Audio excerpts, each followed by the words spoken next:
चिन्तयन्तु मां ये जना पर्योपासते तेषां नित्याभियुक्तानां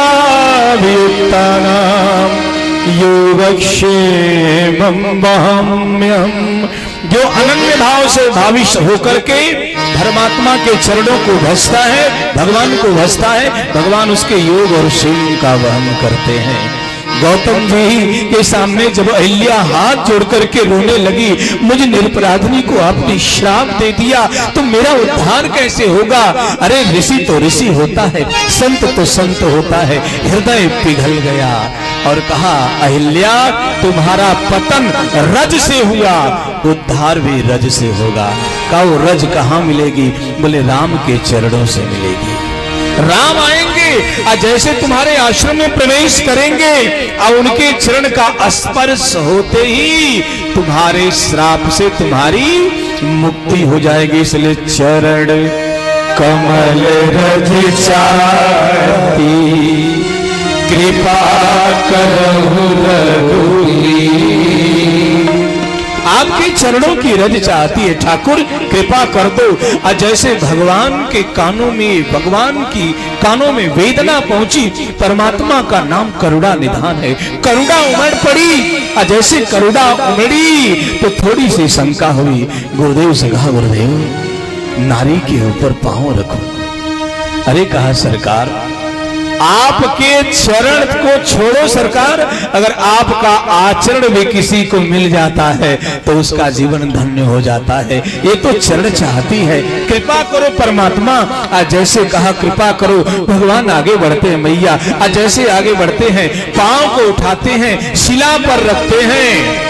बाबा तुलसी लिखते, पर सत पद पावन शोक न सावन, प्रगट भई तब पूत सही, देखत रघुनायक जन सुखदायक, सन्मुख होई कर जोड़ी गई, अति प्रेमय धीरा पुलक शरीरा, मुख नहीं आवै वचन कही, अतिशय बड़ भागी चरण लागी, जुगल नयन जलधार कही, धीरज मन गीता रघुपति जीता, रघुपति कृपा भगति भाई, अति निर्मल वाणी स्तुति खानी, ज्ञान गम्य जन रघुराई, मैं नारी पावन प्रभु जग पावन, रावण रिपुजन सुखदाई, राजीवती लोचन भव भयमोचन, पाई पाई शरण आई, मुनि साथ जो दीना अति भल दीना, परम अनुग्रह में माना, देखो भरि लोचन भव भय मोचन, यही लाभ शंकर जाना, बिनती प्रभु मोरी प्रेम की भोरी, नाथ न मांगऊ कर आना, वन कमल फरागा रस अनुरागा,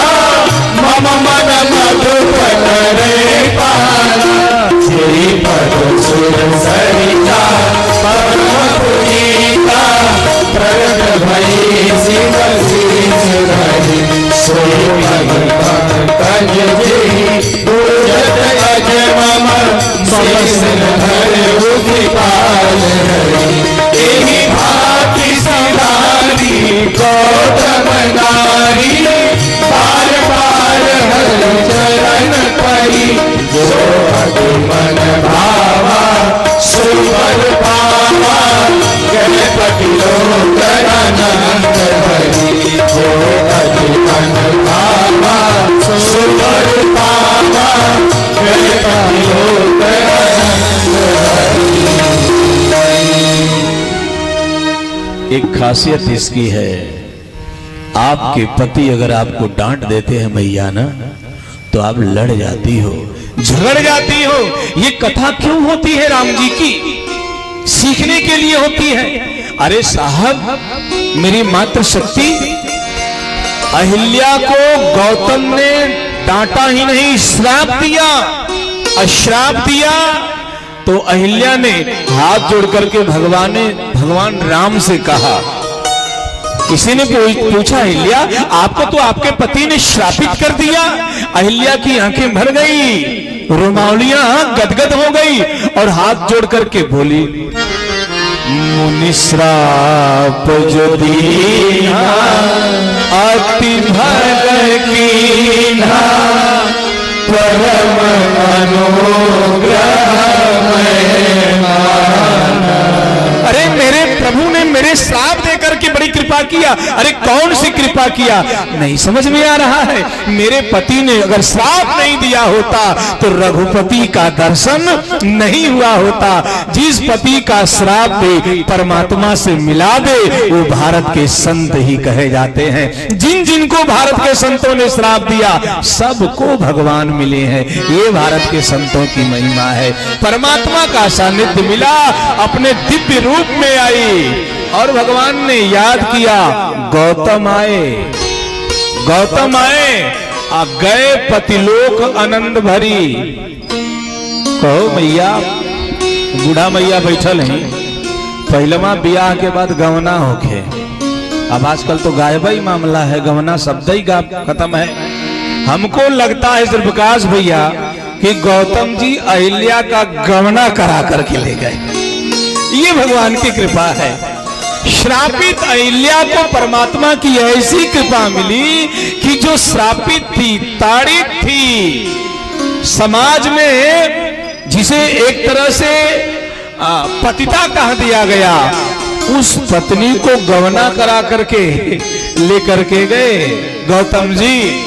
अरे सरकार, जिस माँ के गर्भ से सतानंद जैसा बेटा पैदा हो, जिस माँ के गर्भ से अंजना जैसी बेटी पैदा हो, उसके ऊपर भगवान की कृपा होगी ही होगी, इसमें कोई संशय नहीं है। लेकर के चले गए, लेकिन पति लोग आनंद भरी, वो तो आनंद में गई, राम जी दुख में डूब गए। राम जी दुख में डूबे, और जब दुख में डूबे तो दुख कैसे दूर होगा? पूछा गया आप दुखी क्यों हो? कहा नारी के सर के ऊपर हाथ पांव रख दिया, दुख हो रहा है। बस इस विश्वामित्र समझ गए, राम एक नारी के सर पे पांव रखा, दुखी हो गए। कहा हाँ। कहा तुम्हारा पांव किसी के सर पे पड़ा? कहा हाँ। कहा कोई नारी तुम्हारे सर पे पड़ जाए तो? भगवान ने कहा बड़ी कृपा होगी, बड़ी कृपा होगी। राम जी दुखी थे, विश्वामित्र ले गए गंगा के किनारे, और गंगा में जैसे स्नान किया तो विश्वामित्र ने राम से कहा, एक नारी के सर पे पांव रखा, दूसरी नारी को सर पे रखे हो, अब तो मामला बराबर हो गया। राम अब तो ठीक हो गया। भगवान मुस्कुराए, अब बड़े प्रेम से परमात्मा ने गुरुदेव को प्रणाम किया। आगे की यात्रा शुरू हुई। देखिए इस क्रम में 11:15 बजने को है और मैं यही वाणी को विराम दूंगा। कल की कथा यही से आगे बढ़े।